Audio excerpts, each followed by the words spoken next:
Hey guys, welcome back for another Complex Combo with your girl, Sonia B. That's me. It is Tuesday. I read something interesting today that a couple of friends of mine have shared on social media, and I just wanted to talk about it because it's a topic that I was thinking about for a few weeks, but then I thought, it's a sensitive subject for me anyway. And it's about friends. So there's this article being passed around on Facebook, I believe, called "The Ugly Truth About Adult Friendships," and I said it's a sensitive topic for me because it's something that I'm coming to realize at over 45. That it's something that we need to think about. We really need to start reevaluating our friendship circles. And it's a sensitive subject, probably for anyone that has any number of close friends that they've shared things with or they've known for any amount of time. And to think that you may have to sever some ties with friends can be a hard pill to swallow. So when I saw this article, I was like, okay, clearly I need to talk about this. So anyway, my subtopic to this is friends, associates, and advisors, because there are different levels of friendships that we have growing up, but I'm specifically talking about adult friendships. And if I could stress anything, just like any relationship, a friendship requires work. You have to work at it. You know, we are as people, we're constantly evolving, always changing. Our tastes change, our goals change, hopefully. So that means that the people that we surround ourselves with either have to ebb and flow with that or we have to move on. It's a harsh reality. So in this article, it's a young African-American woman who wrote this article, and she talked about different types of friends. And one of the types of friends she talks about are seasonal friends. And what I mean by seasonal friends, these are friends, like I said, that you may have rocked with for a long time, and maybe you had some type of falling out, some type of rift or lack of communication in your friendship, and so you've parted ways. In the article, the young lady parted ways with two individual people, but she realized that she needed to step back and evaluate the part that she played in the demise of their friendship. And she decided to reach back out to their friends. One friend, they were able to talk about their differences and have a real harsh heart-to-heart conversation. And they decided to reestablish their friendship on a new level because they were able to talk about, the part that they played and things that needed to change. The other friendship, she reached back out and they weren't able to really reestablish their relationship or friendship. But what they did do was have a mutual meeting of the minds and said, you know what, it's just best that we don't continue our friendship. And that's cool. I actually had an experience like that maybe, about 10 years ago. I was friends with an individual. We met coincidentally because I was interviewing her to replace me in a job that I had left. And we had kids that were around the same age, so we had play dates and things like that. Fast forward a couple years had gone by. We had a falling out in our relationship. I was married at the time. She was single. And she was very opinionated about, my marriage and, what my husband should and should not be doing. And I think that's what caused the initial rift. I mean, we were friends and then didn't speak for years, and then we're friends again and didn't speak for years. But second to the last time that we kind of severed our friendship, she asked me to go out and have lunch with her. So we did. She told me where she was coming from and breaking off communication with me. And I explained to her, this whole breaking off communication, getting back together, this is similar to a male-female relationship, and at some point it gets old, and I'm cool. You going to do your thing, I'm gonna go and do mine. No disrespect. Any secrets or things that we've shared amongst each other stayed amongst us, whether we were cool or not. But again, like I said, that was the second to the last time. The last time that we kind of severed our relationship, I saw some of the same signs, some toxic behavior, and she distanced herself. I reached out, real passive aggressively. It was like, oh, I don't want to talk about it. But maybe we could talk face to face, meaning come to my house. And then, you tell me days later why you're mad. I'm cool. It was just best to walk away. So those are seasonal friends. They serve a purpose. We went through several seasons together, identifying who we are as women, single parents, working moms, and that's cool. But friendships are tested. And if your friendship with somebody has not been tested, it's either not a genuine friendship, it's very superficial, or maybe you haven't been friends long enough. But a true friendship, in my opinion, is tested. So you have to learn how to communicate in those times when your friendships are tested. You need to be able to have a conversation with your friend, and you need to be able to have hard conversations with them. That's the key. Being able to have a hard conversation with the friend. And only a real friendship can handle that, where you guys are speaking your truth and you're respecting one another, and you may agree to disagree and not be friends, or you may say, you know what, I recognize my part I played in it, you recognize your part, let's grow together and let's keep it moving. But the last thing is, you need to learn the purpose of your friendship. And so this is where I kind of deviate from the article. So the article talked about seasonal friends and then friendships being tested, and ended with learning about the friendship purpose. This is a young lady. So she talked about friends who were those that you can go to happy hour with, those you can tell your secrets to, those you can travel with, because you can't travel with everybody that you call a friend. But I'm going to go a little to the left of that, because there are about 8 things, and in my opinion, 8 things, and I'm sure there are more, but so 8 things to learning what the friendship purpose is. So you may have a loyal friend, and what I mean by a loyal friend is somebody that that lets you be a hot ass mess, okay? Because as people, it's human, we are hot ass messes at some point in time. But your loyal best friend will let you be a hot ass mess, knows all of your secrets, but still loves you just the same. Not trying to change who you are, accepting you with all your faults, insecurities, imperfections, and just truly and genuinely loving you. So everybody should have one of those. Another purpose of a friend, you may have somebody who is just a fearless adventurer, I'll call them. Somebody who, you need somebody who is fearless and that can pull you out of your comfort zone. And heck, you might be that friend.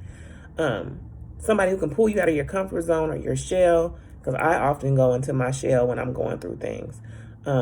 This person will introduce you to new ideas, different cultures or philosophies, and different activities. Maybe you never thought in your mind that you would want to zip line or parasail.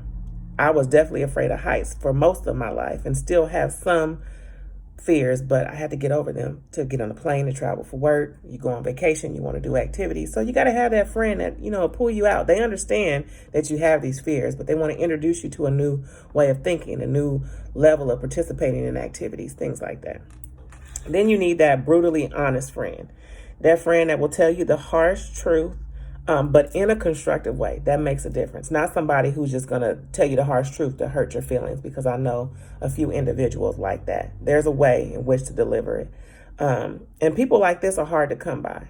But if you have someone in your life that can tell you the harsh truth in a constructive way without making you feel bad, hold on to them, because they're valuable and they're few and far between. Another friendship purpose is a mentor, a wise mentor, rather. Somebody who inspires you to be better than what you are right now. It's pushing you to grow and encouraging you to increase your skill set, to broaden your horizons, to think outside of the box. I love somebody who challenges me, again, in a constructive way, to think a little different and not box myself in and, think of the world in black and white, because the world is not black and white. There are so many different colors in between. Also, if you could, get you a friend from a different culture, and not just go out and seek a friend just because they are from a different culture, but allow yourself to cultivate friendships with people who have different backgrounds, whether it be religious backgrounds, cultural backgrounds, because in doing this, you may adapt a new way of doing things. They may turn you on to different ideas, different cultures. So the same as that fearless adventurer, someone from a different cultural background is going to teach you about or tell you about their cultural differences, their belief system, their philosophies. They may have parties to celebrate different things. So again, broadening your horizons, different types of friends. Or another purpose, friendship purpose, is somebody who's just the polar opposite of you. That could be that person from a different cultural background. But when I think about polar opposites, I think about, I'm going to say black women, because I'm a black woman. So often we are quick to get into or form friendships or relationships with other women who have like minds. We get together and we form this clique, if you will, and we attack outsiders, those who look different or act different from us. We get this pack mentality, quite vicious. And in doing that, we perpetuate the stereotypes that are out there about us. Now, I use black women as an example because I can only speak from my own personal experience, but it doesn't have to be black women, just people in general. We have a tendency to attract like minds, attract like people who like the same activities as us, went to the same school, but it perpetuates the stereotype. So let's break out of this mindset and befriend somebody who has opposing views. Maybe somebody who has an opposing religious belief, or maybe you have the same religious background, but as adults, we start questioning things. We start thinking about how we worship, for example, or we start thinking about our not necessarily just our religious beliefs, but our political stance. I have conversations with my son all the time about religious views, and we don't always agree. And that's healthy, to be able to communicate or articulate opposing views without offending the other person. Almost done. Another friendship purpose is your neighbor. Now, I don't speak to all of my neighbors, and I'm not saying go out and just start making friends with all your neighbors, because all your neighbors may not be on the up and up. But there's always that one neighbor, you could be friendly with. They don't need to know all your business, but friendly enough so that if you left home, for example, and you forgot to lock your door, they can lock your door for you. Maybe they have an extra key to your house.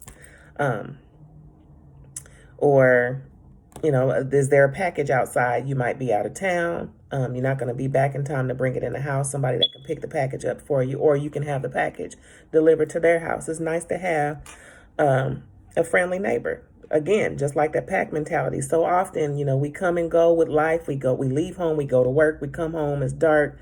We go in the house. We don't take the time on the weekends to step out and talk to our neighbors that are probably out there doing yard work like you're doing, or walking the dog, or playing with your kids. Stop, slow down, and meet the people that you live around. Because I promise you, they're watching you. They probably know your schedule better than you do.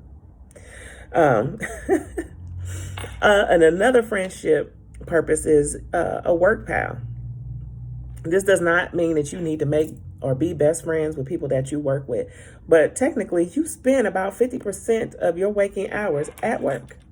Whether you're self-employed or you're working for someone else at their organization or their establishment, you spend 50% of your waking time on the job. So why not get to know somebody?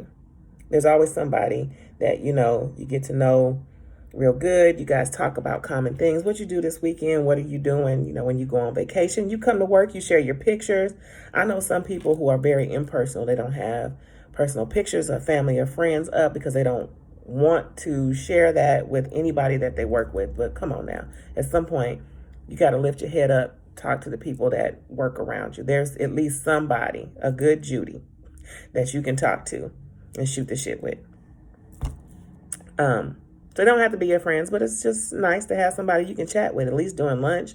You know, if you always go into your car or going off to lunch by yourself, I have a tendency to do that. I will say that I have a tendency to do that because that's my downtime. That's my time where I thought about something.